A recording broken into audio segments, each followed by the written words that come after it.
that former Delegate John Overington had passed last night.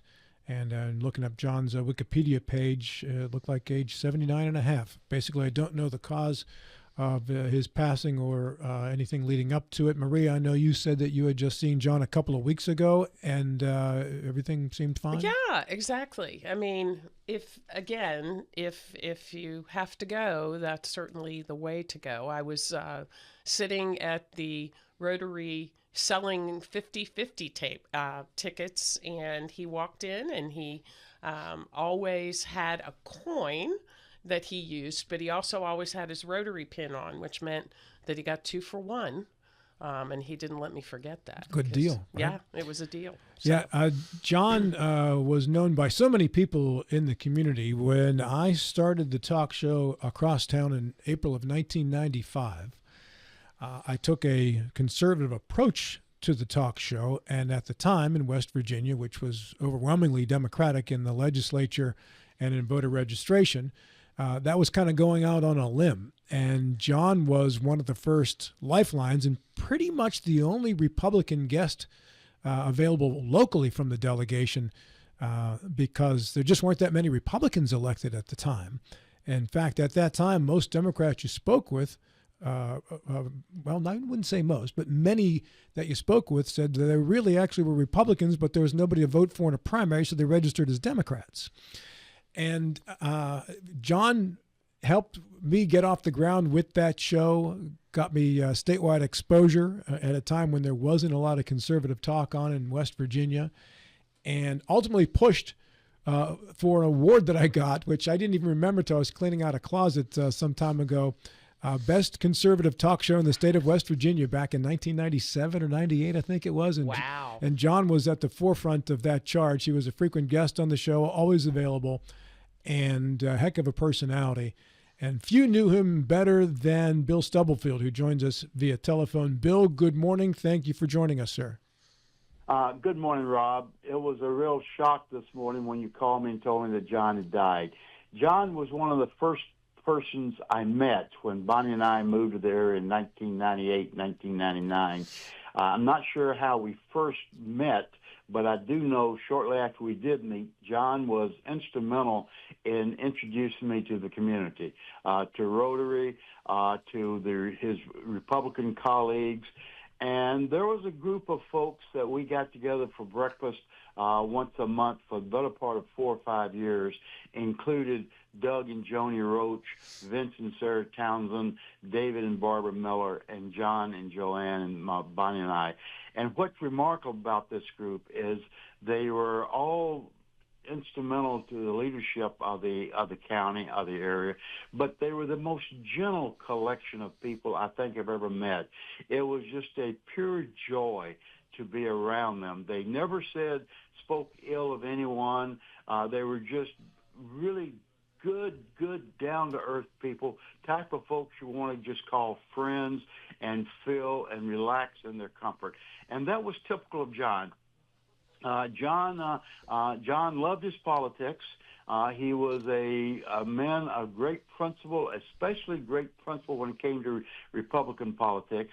But I do not remember John ever saying an ill thing of anyone.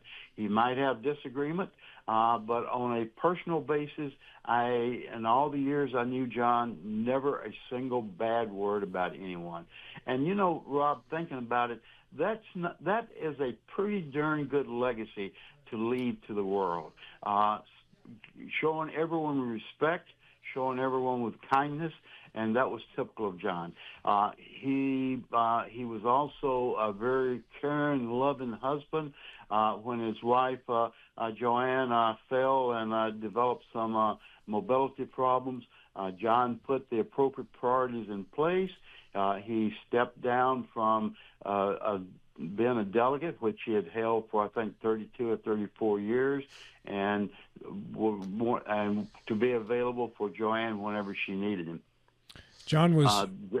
Go ahead, I'm Bill. sorry, go right ahead, Rob. I was talking to him. Let me take a break. Go ahead, Rob. John was first elected in 1984, according to his Wikipedia page, and last elected in, I think, 2016. So 34 years in the House of Delegates. John pushed for capital punishment bills and single district memberships.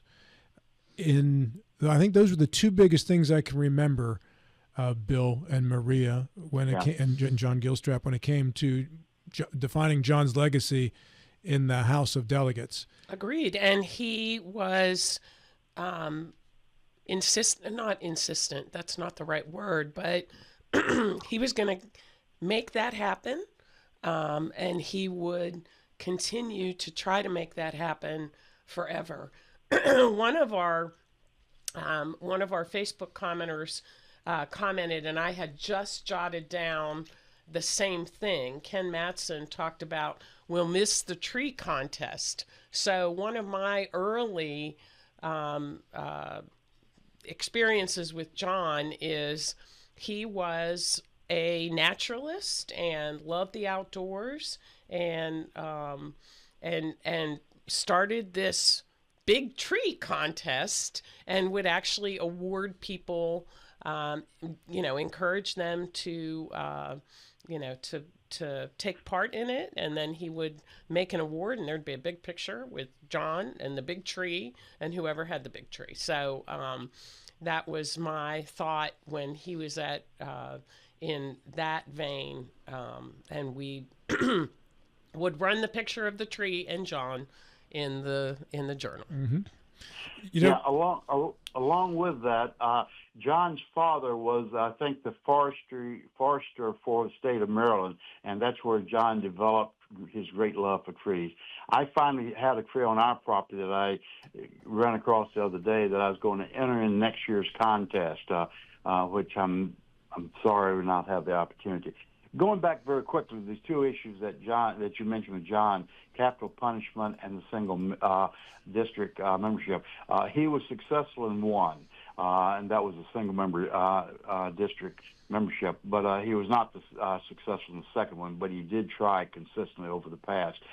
Something that we should not forget is John was a master, absolute master of connecting with his constituents. Other candidates, other delegates, other congressional folks give lip service to this. John lived and breathed with the connection. He did it by a couple, three different ways. He had a newsletter that he personalized and sent out to everyone and asked for their input on what they considered to be the number one issue that needed to be addressed. And he took them serious. He took their input quite serious and worked on it. The other thing was his town hall meetings. They were run with regularity and with great engagement by all concerned. I've seen a lot of town hall meetings by a lot of elected officials, but none compared to the level that John put on, advocated, or engaged in. He was really concerned, really interested in getting the input from his constituents, and it paid off. I frequently said there were three people I knew in the county that were going to get elected regardless. One was John Small, one was Virginia Sign, and the third, John Overington. John had several opponents, but they were never serious opponents. John defeated handily everybody that ran against him, including John Doyle back in the 80s. Yeah, that's a really good point, Bill. And like you, I certainly remember those town hall meetings, whether there were 5 people, 2 people, 100 people who would come out. He treated them with the same level of respect and dignity, listened to their concerns, also put out a newsletter back in the day when you actually mailed newsletters. Again, very much in touch with his constituent base. He had a couple of high-profile elections against Judge Laura Fairclough. She was known as Laura Rose back then in 98 and 2000, and won both of those. And I remember being in the middle of those because Laura at the time was like the legal consultant to the show. She first started coming on with me one day a week during the OJ trials, I think is what it was. And I remember talking about that election and saying, and Laura's going to run against John, and she's going to lose because John doesn't lose. And I remember she was like, wait a second. What are you doing predicting the election already? Like, but that's John. He was a machine. He right? was a machine. Yeah. And I think, Bill, John also, the other thing he got accomplished of note when he was in the House was I think he got everybody's vote recorded on floor votes. He did. Right? Wasn't that exactly right. Yes. Yes, he was. You're exactly right. I did not mention that because you had not previously mentioned it. That was exactly right. He did that. And that was near the end of his active career, and he took great pride in holding his fellow delegates responsible having for their vote and being recorded how they voted. John Gilstrap, you had some interactions with Mr. Overington as well. Very few, actually. I can't say that I knew him. My interactions were just limited to what we've seen here in the studio, and third-party interactions. He's a name that would often come up, and really in the context, Bill, of what you were talking about, is that he seemed to have no enemies. Everybody talks about strong opinions. I've heard many times that John was not one to hold back on what he wanted to say, but he's one of those that was apparently able to do that without offending people. And I just, again, not knowing him now, wishing that I had.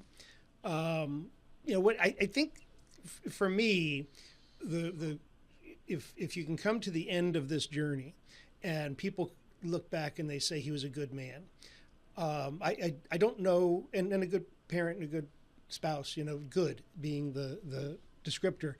I think that's victory, and I've just, John Overington is one person about whom I've really never heard anything bad. Some frustrations expressed, but at the end of the day, everybody just had nothing but respect and good things to say. Joe Ferretti has a great post on our Facebook comment section. Spoke to John many times. We had many disagreements, but his patience, humility, and civility is a lesson for us today. The ability to discuss the issues of the day without anger or vitriol is becoming a lost art. We would do well to remember his example. And Bill, I know you have many examples of conversations like that with John. I've been interviewing in doing shows when John Overington would be one of the panelists and people vehemently disagreeing with him and getting worked up, and John remaining completely cool. Never got worked up. Never got thrown off his game. Same thing. Game face. Never got emotional about it. Nope. And just stayed on message the entire time when he responded. Never seemed to take anything personal, Bill. Yeah, you're exactly right, and that's kind of frustrating from the other side. And, You're right. Because I'd get agitated and red in the face and expecting John to reciprocate in kind, Nope. But he never did. He was always a gentleman, pure through and through and through. Going back to these town hall meetings before, when you went to one of John's town hall meetings, you could expect to find all of the leading Republicans in the assemble there. For some reason, they came out to support John, or maybe to get the visibility as being associated with John. But Craig Blair, Charlie Trump, Jerry Mays, the list goes on and on. They would be all there every time John would hold a town hall meeting. And John Gilstrap, you're exactly right. That was a fine legacy. But the fact that he was able to corral and to harness and to get broad-based support among his colleagues. I'm going to say Republican colleagues, because John was very partisan in his views, but his partisan was, I think, illustrated in the right way. You do not compromise on principle. He really felt the Republican Party's principle was more in line with his, and he took that very serious and took that very sincere. And he was, you knew where John was standing, and you had to admire John for that. John was born June 5, 1946. He earned his B.S. in chemistry from Washington College with graduate studies in philosophy at George Washington University. And for 8 days in 2018 was the acting Speaker of the House of West Virginia, August 21 to August 29, in between Tim Armstead and Roger Hanshaw. That was where John did the 8 days as the Speaker. Go ahead. Let me interrupt there. Let me interrupt just a very quickly. And I think that was by design. There was not necessary for the underlap, if you will, but both parties, Roger and I'm sorry, the name, Tim, both knew and respected John. So it's my impression that this was orchestrated so that John could have his day in the sun due to the mutual respect everybody had for John. Got a text from Virginia sign that heart attack was the cause of death. Okay. That's not official, but that's what I'm being told via text. Amy Orndoff is with us via telephone. She is the executive director of the Senior Center, Berkeley Senior Services, and John Overington was a huge advocate for seniors. Amy, good morning to you. Thank you for joining us. Good morning. Thank you for having me this morning. Absolutely. Tell us your experiences with John Overington and his help for your cause. Well, John was kind of my introduction into the political world. When I started at Berkeley Senior Services, I had little to no knowledge of how our state worked, how a bill was passed, how a lot of things worked at the Capitol. So as I started at the Senior Center, he kind of took me under his wing and walked me through that process. Very just knowledgeable, had the biggest heart for our seniors. Many years ago, we had our largest fundraiser, the Potter's Bowl. He and Joanne were huge supporters, both by attending that event for us. He would sponsor that event for us. He would purchase auction items that were, exorbitantly expensive because he knew that the money was going to a great cause. And I think one of my favorite memories was around 2012. We were in desperate need of a minivan for our assisted transportation department. And that department is essential because it's a key department in keeping seniors independent. We take them shopping in those vehicles. We take them to get their hair done, to complete their banking needs. And our director at the time went to our legislature and said, look, we need this minivan. And John made it happen. He was able to secure us the funds through the state. And that minivan, I am proud to say, is still on the road at this time. So when you see our green Toyota Sienna with Berkeley Senior Services on the side of it, that is all thanks to John Overington. And that just shows his level of commitment and dedication to our seniors and to our community. And, I, along with everyone else, was saddened to hear of his passing. But his legacy definitely will live on and because of his generosity. That's a great story, Amy. Thank you very much for telling us that. Yes, and he will definitely be missed in our community for sure. And the other thing about John is even when he left the legislature, and I would say Bill would probably agree with me, it's not like he disappeared from the public eye. He was still very much involved. Again, like I said, I saw him 2 weeks ago at Rotary buying those 50-50 tickets. Two, because he wore the pin. But just still wanting to be engaged, involved, and about Bill's comments about him coming and just not ever changing, getting worked up or upset about anything. I can remember him coming into the Journal, responding to something I had written or a reporter had written, and he would just look at me again. No affect. You're just wrong on that, Maria. Okay, John, tell me why. And again, like Bill, I'd be getting all worked up, and he was just like, you can continue to say that, but you're just wrong. Okay, yeah. Here we go. And picking up what. Go ahead, Amy. Sorry. I was just going to say he had this unique talent to agree to disagree on things, and he did it in such a respectful manner. But he always got his point across, and even when he said nothing, he would say everything. Yeah. Go ahead, Bill. You were about to say. I was going to say, picking up on what Maria said, that after he left the legislature, he stayed involved. It's my impression from a lot of different sources that John, when someone running for office, regardless of the office, if they were Republican, be rites of passage, they would go sit at John's knee and get advice on what they should or should not do. He was very much a father figure and a man of great influence within the Republican Party till he died. So. Karen Hammond Dunn said John and Joanne Overington established the Overington Scholarship Fund at the Eastern West Virginia Community Foundation, and it benefits Berkeley County homeschooled K through 12 students, as well as those attending faith-based area schools. And we also know that John and Joanne were tremendous advocates for animals, and Kathy Tomlinson reminds us of that this morning. Yes. John was a great animal advocate and so kind and helpful when we were trying to get a tethering ordinance passed in the county. And Bill, I know you know Joanne well, too. Yeah, she was with Humane Society for many, many, many years, and even when she became a magistrate, she was very much involved with Humane Society. And like John, she put her heart and soul into that organization. And so when you sit back a couple steps and think about the contribution both John and Joanne have made to the county, it is awe-inspiring. They have done so many in so many different ways.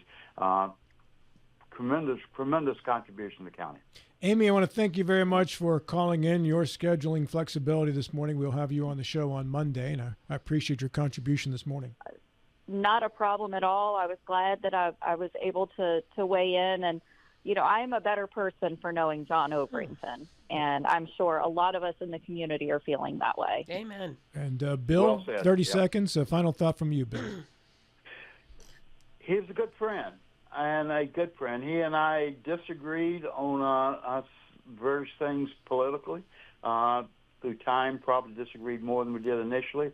But at no time did I lose respect and admiration for John, and I think it was reciprocal. He was a good man, a good friend, and will be sorely missed by anybody that knew him. Thank you, Admiral. Appreciate your contribution this morning. Okay. Thank you, folks. Thank See you later. you. Bye-bye. Amy Orndoff, Bill Stubblefield, Maria Lawrenson in studio, John Gilstrap as well. We'll take our break right here. This segment brought to you by Elder Care Attorney Danny Staggers and CMA Honda of Winchester. Every situation, knowing when to freeze